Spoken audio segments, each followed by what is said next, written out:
মারেফতের ইলেম বা ইলমে লাদুন্নির কথা আল্লাহ পাক ঘোষণা করেছেন, অথচ আমাদের সমাজে বহু আলেম এই আধ্যাত্মিকতাকে বিশ্বাস করেন না কিংবা আধ্যাত্মিকতাকে স্বীকার করেন না। আমরা অনেককেই দেখি যে আধ্যাত্মিক কোনো বিষয়ে কথা বললে বর্তমান সময়ে অনেক আলেম এটাকে সহজভাবে গ্রহণ করেন না। এর কারণ হচ্ছে যে তারা আধ্যাত্মিকতাকে কেউ কেউ ভ্রান্ত কিংবা ইলমে মারেফতকে বা সুফিবাদকে কেউ কেউ ভ্রান্ত মনে করে থাকেন। আসলেই কি সুফিবাদ ভ্রান্ত? বন্ধুরা, আমরা যদি পবিত্র কোরআনের দিকে তাকাই, আমরা দেখতে পাই পবিত্র কোরআনের বহু আয়াতে আধ্যাত্মিকতার কথা বলা হয়েছে এবং এলমে শরীয়তের পাশাপাশি এলমে তরিকত, এলমে হাকিকত, এলমে মারিফতের কথা ঘোষণা করা হয়েছে।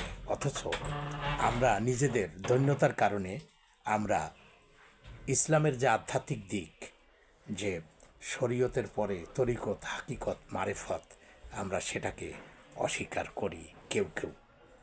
অথচ এটা কোরআনে ব্যাপকভাবে বর্ণিত হয়েছে। আমরা যদি কোরআনের 18 নম্বর সূরার আমরা যদি দিকে তাকাই, তাহলে আমরা দেখতে পাই যে এখানে 60 থেকে 62 থেকে 82 আয়াত পর্যন্ত মুসা এবং খিজির আলাইহিস সালামের ঘটনা বর্ণিত হয়েছে, যেখানে আল্লাহ পাক এই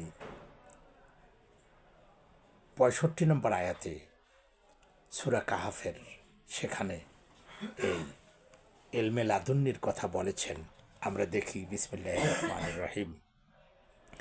ফাওয়াজাদা আবদাম মিন ইবাদিনা আতাইনাহু রাহমাতাম মিন ইনদিনা ওয়া আল্লামনাহু মিন লাদুন্না ইলমান।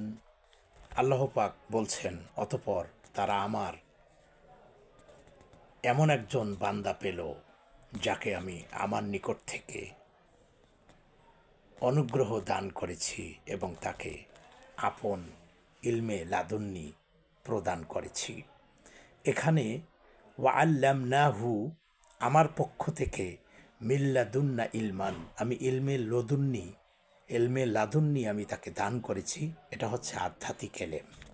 এই আয়াতে কারিমায় খোদাই জ্ঞান বা ইলমে হাকিকত তথা ইলমে গায়েব বা ইলমে লাদুন্নির কথা দ্ব্যর্থহীনভাবে আল্লাহ ঘোষণা করেছেন। বন্ধুরা, অধিকাংশ তাফসির গ্রন্থে এই আয়াতের ব্যাখ্যায় বলা হয়েছে, তার সারমর্ম হচ্ছে এই: আল্লাহর সেই প্রিয় বান্দা হলো অদৃশ্য জগতে অবস্থানকারী হজরত খিজির আলাইহিস সালাম। তিনি আল্লাহ তাআলার তরফ থেকে নবী মুসা আলাইহিস সালামকে হেকমত, এলমে গায়েব, এলমে মারিফত, এলমে লাদুন্নি বা এলমে হাকিকত বা আধ্যাত্মিক বিদ্যা, এক কথায় এলমে লাদুন্নি শিক্ষা দিয়েছিলেন, যার বিস্তৃত বর্ণনা পবিত্র কোরআনের উক্ত সূরায় বর্ণিত হয়েছে।